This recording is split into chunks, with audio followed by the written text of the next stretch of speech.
Hello बच्चों, good morning to all. आज अपन atomic structure का कुछ एक न्यूमेरिकल्स आप लोगों को करवाने वाले हैं ताकि आप लोगों का कॉन्सेप्ट और भी क्लियर हो। बाकी थियरी सेक्शन अपना कंप्लीट हो चुका है एटॉमिक स्ट्रक्चर से रिलेटेड। आज का न्यूमेरिकल है, सबसे बेसिक न्यूमेरिकल से शुरुआत करेंगे आप लोगों के लिए। बहुत ईजी न्यूमेरिकल है।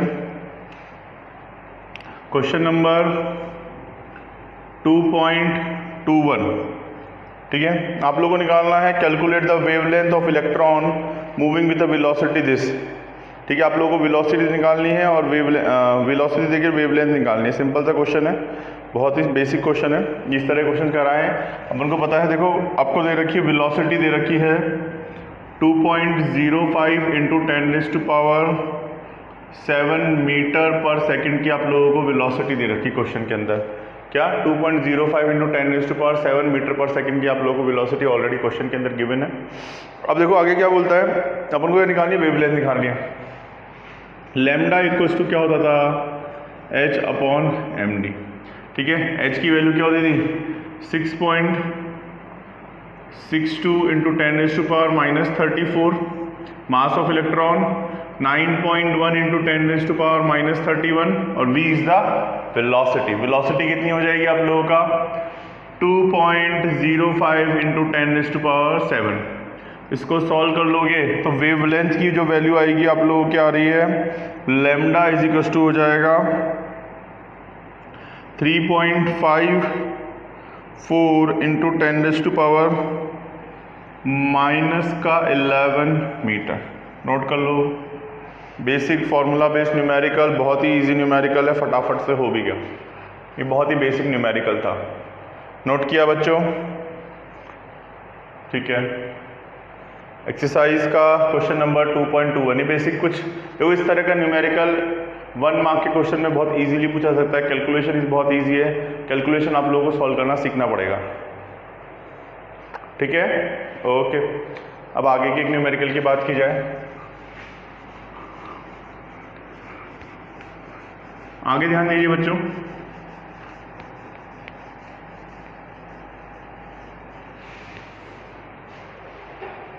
नेक्स्ट क्वेश्चन है एक्सरसाइज का question number 2.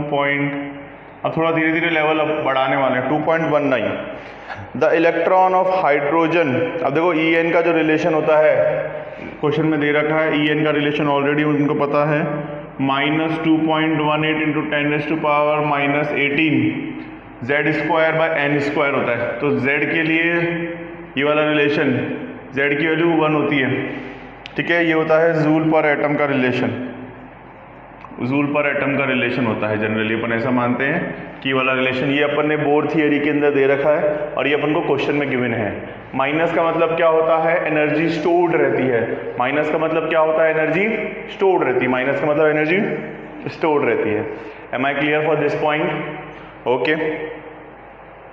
Calculate the energy required to remove electron from n = 2 orbit. अपन को वो सेकंड ऑर्बिट में है, इलेक्ट्रॉन जो है वो सेकंड ऑर्बिट में अपन मान रहे हैं। अपन को उसको कहाँ पर निकालना है उसने ये नहीं बोला, तो अपन मानेंगे उसको अपन इनफाइनाइट तक लेके जाएंगे, ठीक है। अगर क्वेश्चन में बोलता 5th तक निकालना है तो 5th के हिसाब से सॉल्व करो। उसने कुछ नहीं बोला, उसने बोला कि सेकंड से निकालना है। अब कहाँ तक निकालने वाली चीज उसने नहीं बताई, तो आप लोगों को n = दूसरा n1 तो अपना फिक्स हो गया कि वो सेकंड ऑर्बिट में है, लेकिन n2 क्या मानना पड़ेगा, इनफाइनाइट मानना पड़ेगा। What is the longest wavelength. और देखो एक चीज ध्यान रखना, अच्छा 2 क्वेश्चन पूछे हैं। What is the longest wavelength in the wavelength of light in the centimeter that can be used for the cause of transition। longest wavelength कितनी होगी, ठीक है। तो अपन को पहले डेल्टा E निकालना पड़ेगा। क्वेश्चन में ये वाली वैल्यू दी रखी है, ठीक है। अपना फॉर्मूला क्या होता है, E इनफाइनाइट, ठीक है, E2 सेकंड से इनफाइनाइट, ठीक है। ये वाला क्यों लगा रहे हैं, डायरेक्ट और भी वाइड फॉर्मूला है, लेकिन अपन को क्वेश्चन में वैल्यू दी है इसलिए मैं आप लोगों को ये वाला फॉर्मूला बता रहा हूँ। इसको सॉल्व करेंगे, -2.18 10⁻18 Z की वैल्यू 1 और n की वैल्यू इनफाइनाइट का स्क्वायर, कोई दिक्कत नहीं है। फिर same minus of minus 2.18 into 10⁻⁻18 z की वैल्यू 1 और ये हो जाएगा इस बार ये 2 का स्क्वायर। अपन क्या निकाल रहे हैं दोनों की, भाई 0 से इनफाइनाइट, ठीक है। तो E2 माइनस E1 होता है E final minus E initial. Final क्या है इनफाइनाइट, इनिशियल क्या है सेकंड। आप लोगों को सेकंड से इनफाइनाइट लेके जाना है, सेकंड से इनफाइनाइट। अपन बोल रहे हैं ये सेक्शन इनफाइनाइट है। अब देखो एक चीज समझो कि इलेक्ट्रॉन अगर ऑर्बिट से बाहर है, अगर मैंने बोला कि इसके 5 ऑर्बिट होने चाहिए, सपोज मैंने बोला जितने भी हैं, अगर ये अपने ऑर्बिट से बाहर है तो उसके लिए इनफाइनाइट। अभी इतना सा डिस्टेंस तुम्हें बोर्ड पर दिख रहा है, लेकिन इलेक्ट्रॉन के लिए बहुत इनफाइनाइट जितना डिस्टेंस है। तो इस चीज़ का ध्यान रखना कि इनफाइनाइट का कॉन्सेप्ट अच्छे से डील करो, ठीक है। ये वाला आप निकाल लोगे, इसको सॉल्व करोगे, वैल्यू आएगी आप लोगों का, इसको प्लस ये तो 0 हो जाएगी, वाली टर्म तो क्या हो जाएगी इक्वल्स टू 0। इसको सॉल्व करोगे तो आप लोगों का वैल्यू आ जाएगी, डिवाइड बाय 4 करना पड़ेगा। सॉल्व करोगे तो डेल्टा E जो आ जाएगा वो आ जाएगा 0.545 इंटू 10⁻⁻18 जूल। नोट कर लो 0.545 इंटू 10⁻18 जूल। ये आप लोगों को क्या आ गया डेल्टा E, एनर्जी का डिफरेंस। नोट किया, अच्छे से नोट किया, ओके। ये आप लोगों के आगे। अब क्वेश्चन में क्या पूछा है, लॉन्गेस्ट वेवलेंथ। अब देखो ऑब्वियस सी बात है कि इनफाइनाइट पे जाएगा तो वेवलेंथ ऑटोमेटिकली याद रखना लॉन्गेस्ट की ही बात करेगा। तो देखो अब मुझे रिलेशन इजी है, आगे की कैलकुलेशन बहुत इजी है। अपन को पता था कि delta E is equals to क्या हो जाता है, एनर्जी का डिफरेंस निकल गया, delta E is equals to hc by lambda, hc by lambda. अपन को क्या निकालना है लैम्डा, तो लैम्डा इक्वल्स टू क्या हो जाएगा आप लोगों का hc by del E। 6.62 into 10⁻⁻34, speed of light 3 into 10⁸8 metre per second, और डेल्टा E 0.545 इंटू 10⁻⁻18 जूल। इसको सॉल्व कर लोगे तो वेवलेंथ की वैल्यू आ जाएगी, वो आ रहा है आप लोगों का 3647 इंटू 10⁻⁻10 मीटर। नोट कर लो 367 इंटू 10⁻⁻10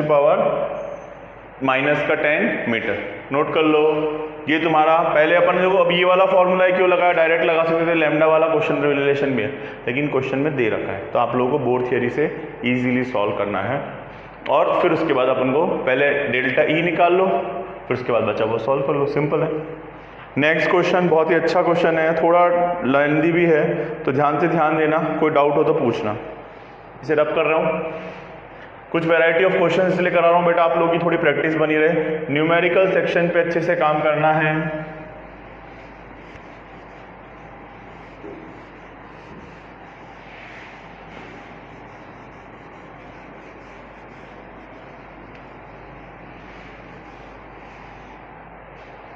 ठीक है, आगे क्या बोल रहा है, calculate the wavelength of emission transition start having. अब नेक्स्ट क्वेश्चन है एक्सरसाइज का क्वेश्चन नंबर 2.56। ठीक है, आगे क्या बोल रहा है, calculate the wavelength for the emission transition if it start from the orbit having a radius. एक ऑर्बिट की रेडियस दे रखी है अपन को, कितनी, R1 जो दे रखी है वो दे रखी है 1.3225 नैनोमीटर में दे रखी है। नैनोमीटर मतलब 1.3225 इंटू 10⁻⁻9 मीटर। ठीक है, मीटर के अंदर निकाल लिया मैंने। फिर एक और दे रखी है एंड्स, यहाँ से स्टार्ट होती है और ख़त्म किस पे होती है, इस पे ख़त्म होती है। मतलब R2 की वैल्यू दे रखी है आप लोगों को 2116। ठीक है, अच्छा ये आपको दूसरी वैल्यू जो दे रखी है 0.6, ये पिकोमीटर में दे रखी है। तो दो ऑप्शन है, या तो एक को नैनोमीटर में कर लो या दूसरे को क्या कर लो, पिकोमीटर में कर लो। कैसे भी रिलेशन लगा सकते हो आप लोग, तो दोनों में से कोई सा भी एक ऑप्शन इस्तेमाल कर लेंगे अपन सपोज इसको पिकोमीटर में करते हैं, तो पिकोमीटर में ये हो जाएगा -12। ठीक है, पिकोमीटर के हिसाब से -12। और सिमिलरली ये तुम्हारा वापस वही 10⁻⁻ क्या हो जाएगा, -12। 12, पिकोमीटर में कन्वर्ट कर लिया। अपन को क्या निकालना है, रेडियस। नेम द सीरीज, अब वो किस से किस में जंप कर रहा है अपन को ये निकालना पड़ेगा। तो देखो रेडियस आर एन का फॉर्मूला क्या होता था, आर एन बोर रेडियस में 0.529, सारी कहानी n स्क्वायर बाय z। तो मैं यहाँ पे देखो z मतलब atomic number, n is a number of orbit. अब जिधर से जिधर में जंप कर रही है तो इसको मैं मान लूँ ये, हाँ ये R1 N1 ले लें, z की वैल्यू तो 1 हो जाएगी हाइड्रोजन के रिस्पेक्ट में, रेशियो R2 0.529 N2 का स्क्वायर बाय z की वैल्यू ऑटोमेटिकली क्या हो गई 1।